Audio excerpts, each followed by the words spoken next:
Hello there, Seraphim17 once again. This is my Devil May Cry 5, Dante Must Die difficulty S rank walkthrough. This is mission 5, it is the Devil Sword Sparda, and this is hard. This first fight here is everything you don't want to be doing as V. It's close proximity, it's low ceiling, it's lizards, so it's full of riots, and the technique that I'm displaying right now is camera manipulation. If you saw my tutorial, you'll understand what this is. When you turn the camera off of enemies in Devil May Cry, they will pacify to an extent while they move onto the screen so they can attack. Conventionally, enemies can only attack on the screen. So if you keep them off the screen, you can let your familiars body them, and that's exactly what I'm doing. And right now, I didn't mean to do this. I've never actually ridden Nightmare, and I said I never would, because I just don't like this creature at all. So when I'm on here, I don't know how to get off. And it leads to whatever's happening right now. So I suppose it wasn't the worst thing that could happen. Just mash all the buttons, Chris, maybe you'll figure it out. And then I finally get off him, and we kill that guy. But the reason that the camera technique here is so effective is because you can use the book to get Devil Trigger while mashing your familiars off screen, and I'm in no danger right now. And I'm getting style points. But that guy's Devil Triggered, so be very careful. I think that the riots are probably the most dangerous enemy in the game because they can attack so swiftly from off a wall, and they do this move where they flip into you and then they launch you, and it beats the caliber. I tried to hit it with the caliber and I either mistimed it, but he just completely cut through me. And yeah, respect this enemy, guys. This is a dangerous enemy, but thankfully we're gangbanging it with the master of gangbangs, Shitty V himself. And there we go. First fight is done. So I actually failed this mission. The previous mission was a 1 attempt. This mission took 2. And I failed it because I died against Geryon, the boss at the end of this section. One of the things that's good to know, guys, is when you activate Nightmare, it gives you invincibility frames. So during the clicking of his thumbs and the animation of summoning, V will not take damage, so you can use this to dodge moves that you're not very good at dodging if you need to, or some kind of desperation technique. The problem is, if you don't have Devil Trigger, you can't do it. And I got froze by Geryon, and I couldn't get out of it, so I was in it for ages, and he hit me with lightning. So my piece of advice for that boss is to either not get frozen, which is always harder to do than it is to say, or save at least 3 bars of Devil Trigger to make sure if you do get frozen, you have an escape plan. But I really like this mission. I love the idea of moving through this warehouse and all these factories with all this scaffolding. I kind of like this aesthetic. I know it's not the most interesting to some people, but it's one of those that I do enjoy. It's just frustrating that you play it with a character that I really feel is just completely joyless. Here we go. Can we get the timing? We failed it, unfortunately. Not that it would have mattered because nobody else was dead.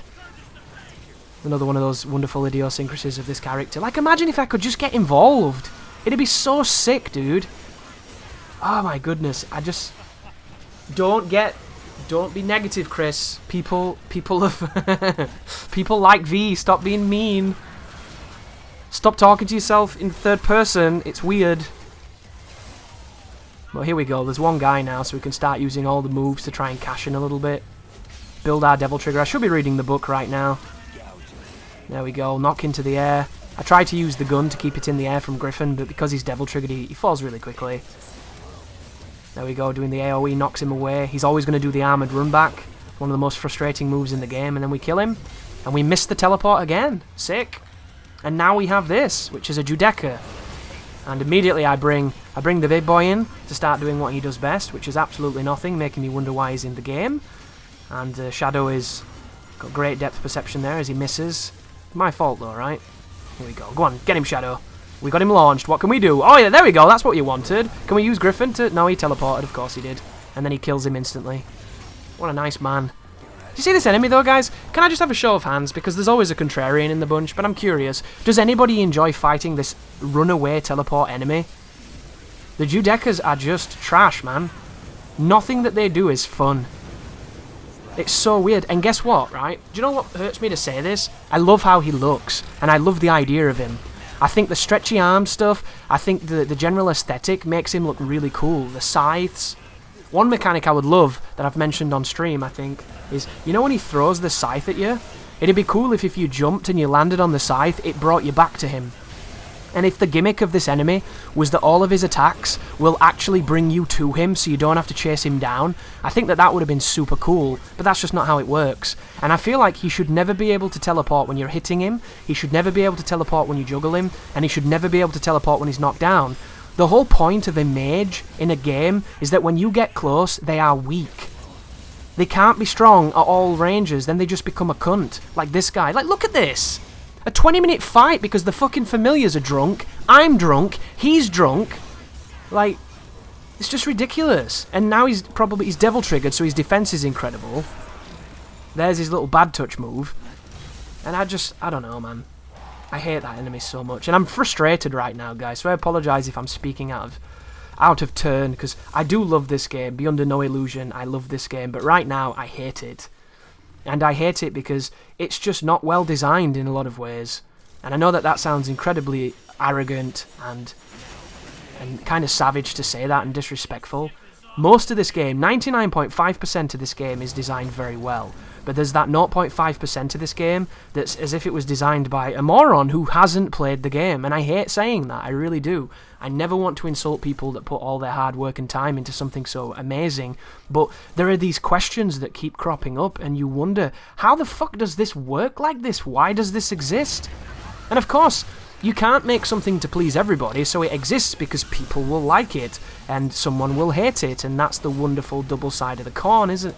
Corn? Yes, the two-sided piece of corn. Very philosophical. The coin, sorry. Oh, by the way, guys, those green Impuses, the one that fly, they have an ability to heal the enemies. You never want to leave these guys alone because they will make you regret it. However, if you're playing one of Dante's missions and you can't get the style points, just leave them, because then you can beat on the enemy for another 40 minutes and hopefully you don't hurt your style average.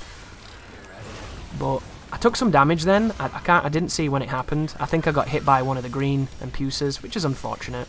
There you go, Shadow. You nearly hit him. Next time's the charm. I do like that execution. And I timed it too! Sick! But I couldn't kill him, so what was the point? There's a part of me that almost wishes, if you time that just frame on the execution, that it would execute an enemy who's not stalemated. I feel like it would be super cool, but you have to do it perfectly. It has to be a perfect just frame. Can you imagine chaining a full room after stunning one? I feel like that's how that move should have worked.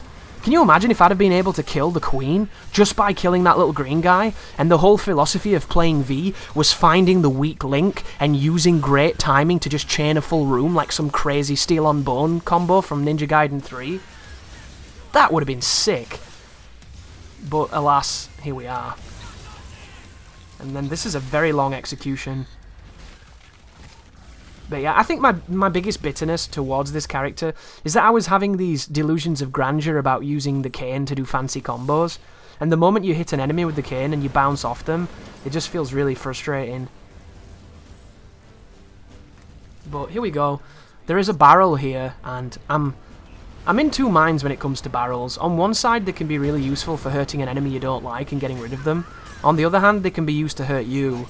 There's a barrel in the Mission 1 that if you shoot it, you will lose a ton of style points because it'll kill all the Impuses that you could be styling on.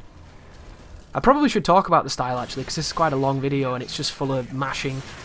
So, the style points in this game are shit, basically.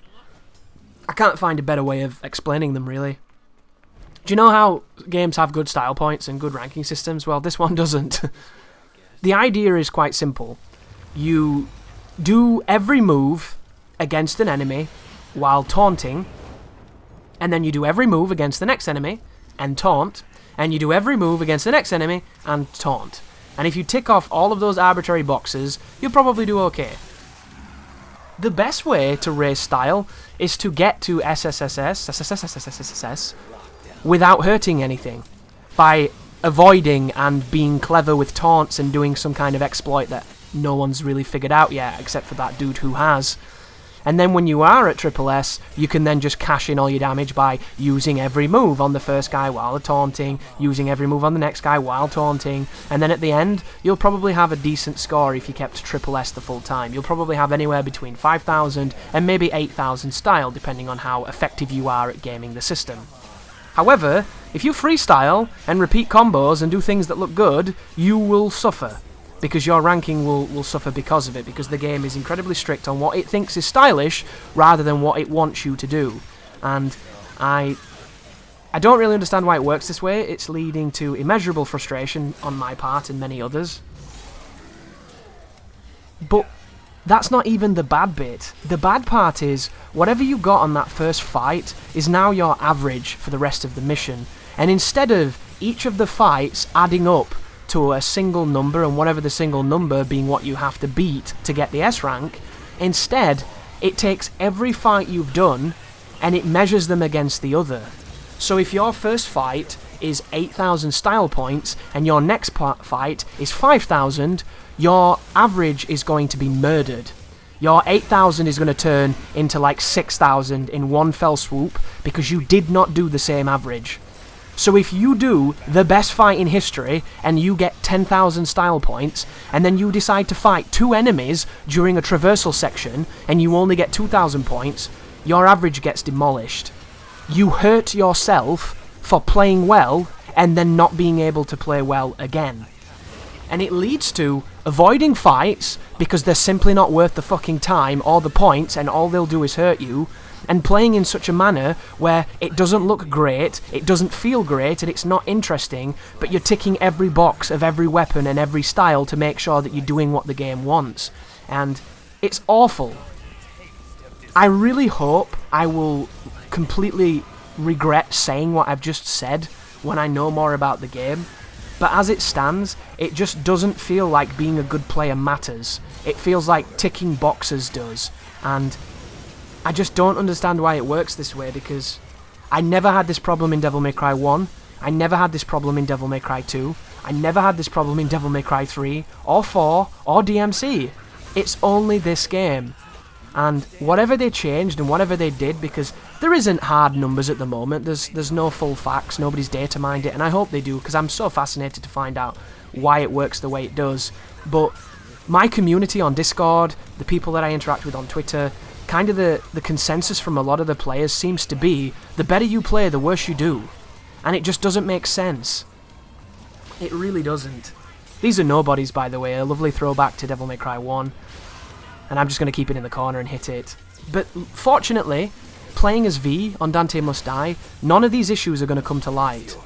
And playing as Nero, as long as you're okay with Nero, you're probably not going to suffer too much either. The only time where this becomes really apparent is Mission 10 with Dante. On Mission 10, after the first 2 fights, the fights are simply too small to facilitate getting the amount of style that you need to keep a good average. So by the time you've played a 20-minute level to get to the end, you've fucked your score.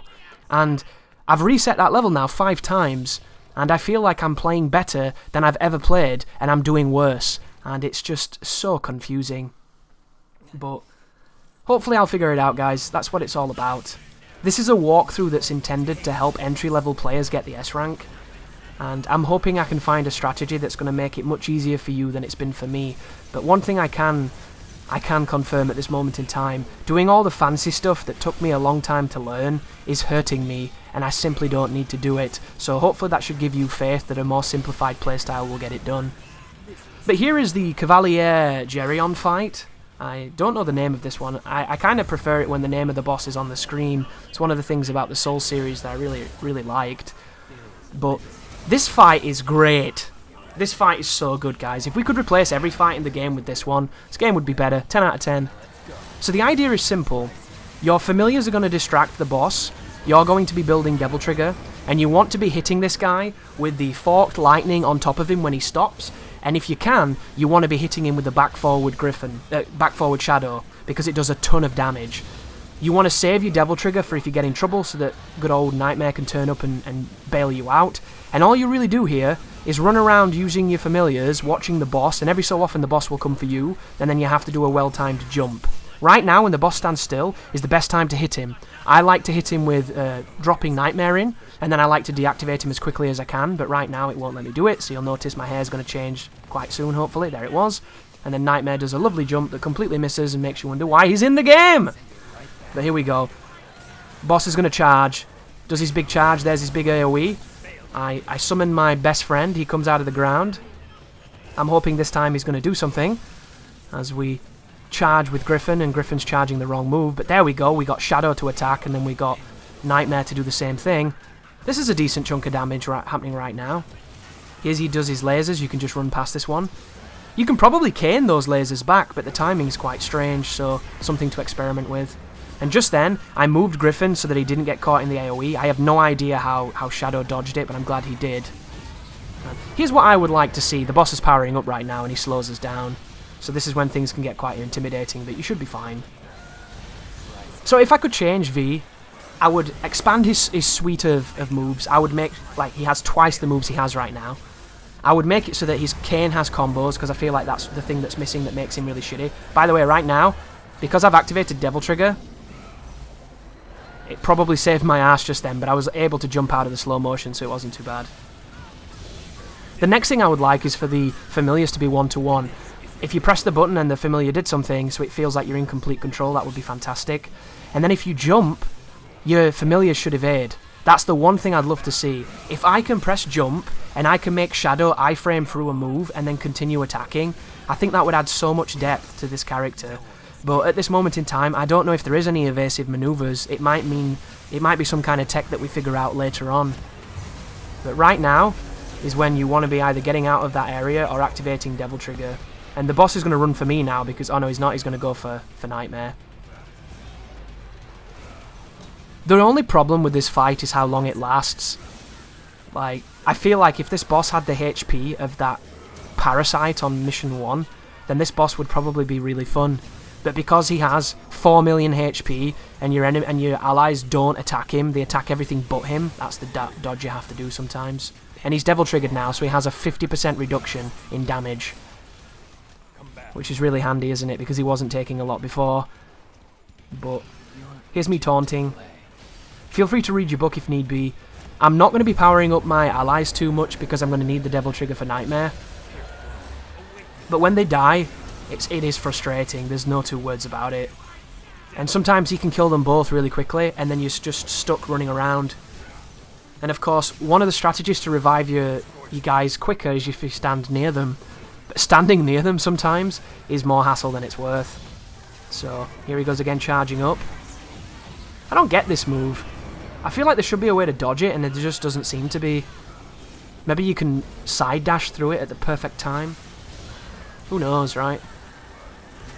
There's the big AoE. And Shadow got wrecked. Here he comes again. That's really scary, that move. You want to be off the ground and you want to be away from it. And here he goes again, doing his combos. And then he just murks Griffin, and luckily, I just get the Devil Trigger to revive them, so I'm doing okay. And we can just keep on hit. I'm going to get hit by this. Watch this. Yeah, look! Oh my goodness, how dumb was that? What a brain fart that one was. I remember that. Just like, why did I stop? What was I doing? All I had to do is continue running and I was fine, and I didn't. There are times, guys, when I don't know what I'm doing, and that was one of them. Luckily, though, it didn't hurt me too much. Go on, Shadow, get him. And look how much fun this is, guys. Are you enjoying watching this? I hope not. But when you get here, the good thing is, once you do this, you don't really have to mess around too much with V, because he only has a handful of levels left, and most of them are quite manageable. But I'm just really hoping and praying that when they release the Bloody Palace with Virgil, that there's an option to select which character you want to play all missions with, because let's face it, right? If you don't like a character, wouldn't you want to play as a character you like instead? It doesn't matter which one it is or who it is. All you have to do is like swap them out and give them access to things that that character maybe needs. For instance, if there's a Grim Grip point, have it so that you can activate it with Griffin, or have it so that you can do the Trickster up to it and things like that. If it's a Nero exclusive level. That doesn't seem like a very difficult thing to do. Activate Devil Trigger, Chris. Oh wow, I didn't do it. That was bad. That was really bad. I should have activated Devil Trigger, but I didn't. I don't know why I didn't. I have no idea why I didn't do that, guys. Fun fact, if I'd have activated Devil Trigger, I was fine. I would have been invincible for the full duration and it wouldn't have hurt. But, alas, mistakes were made. What is that, 2 hits? 2 hits so far? That's not too bad, I guess. Maybe I took more than 2 hits. And there we go, we killed him. But of wisdom, no clock can measure. Yeah, that is not a fun level. The next time we see that character, though, it's going to be really fun. Because he's an interesting fight that I have a really, really bitch tactic for, so look forward to that. But there we go, guys. As long as you get over 6,000, you've done it. But another 20 minutes of running around mashing buttons, and V's level is done. Thank you for watching, and you take care now.